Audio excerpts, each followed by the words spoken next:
मुझे लगा था कि हम मिलेंगे, बात करेंगे तो कोई ना कोई रास्ता निकल आएगा, लेकिन आज तुम सच देखना ही नहीं चाहते। बेटा होना तुम्हारे लिए प्यार और सच से भी बहुत ज्यादा बड़ा। मैं ये बकवास सुनने नहीं आया हूँ मेघा।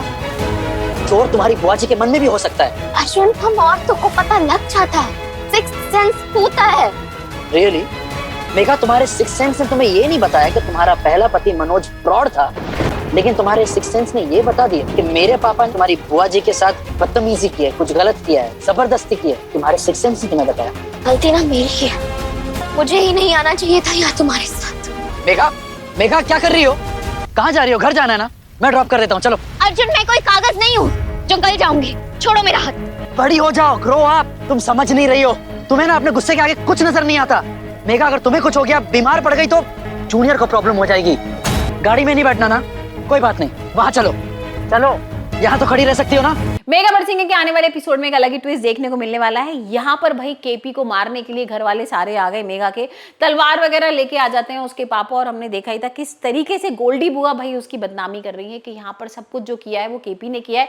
केपी ने मेरी इज्जत लूटने की कोशिश की थी, बार बार मुझे बुला लेता है और मेरे संग बदतमीजी करता है। अब भाई ये तो समझ में आ गया है मेघा को कि केपी कसूरवार है, उसने गलती की है। यहाँ पर सब घर वाले आते हैं, मार पिटाई होती है।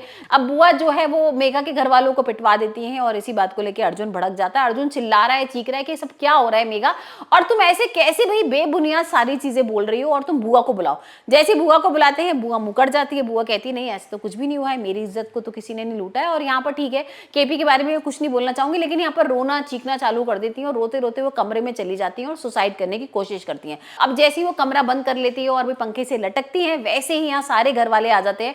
अर्जुन और मेघा सब बचा लेते हैं। कहीं ना कहीं अर्जुन के दिमाग में शक तो पैदा हो ही है, क्योंकि इतनी सारी चीजें कोई नहीं कर सकता भाई। कोई अपनी इज्जत के बारे में कैसे बात कर सकता है? और यहाँ पर तो भाई ये मेघा के ससुर है, तो गोल्डी बुआ ऐसा तो नहीं कर सकती हैं। अब यहाँ कहीं ना कहीं भाई उसको शक हो रहा है और इसी बात को लेकर भाई बुआ बहुत गुस्से में है। और बुआ आ जाती है और कहती है मेघा के घर वालों को कि तुम यहाँ पर अपना जो स्यापा कर रहे हो ना, सब लेके जाओ और अपने घर में जाके करो तुम्हें जो नाटक करना है, और हम जो तुम्हें बिल्कुल बर्दाश्त नहीं करेंगे। अब सारे घर वाले जा तो रहे, लेकिन मेघा कहीं ना कहीं अर्जुन के दिमाग में एक शक पैदा कर गई और कह गई है कि भाई तुम ये सोचने की कोशिश कर रहा कि मेरी बुआ ऐसा क्यों बोल रही है, वो क्यों तुम्हारे पापा के ऊपर ऐसा इल्जाम लगाएंगी, तुम जरा छानबीन करो ना। और यहाँ पर भाई अर्जुन छानबीन करना शुरू कर देता है। और अब देखते हैं कि अर्जुन के हाथ में क्या सच में सच पता लगेगा कि किस तरीके से केपी ने क्या हरकत की थी उसकी बुआ के संग। और यहाँ पर भाई जो भट्टी ने बताया भी था ना कि पैसे के मामले में इन्वॉल्व है, यहाँ पर पैसे वगैरह लेते हैं और बहुत सारे गलत काम करती है बुआ और केपी, तो हो सकता है कि अर्जुन के सामने सारा सच आ जाए।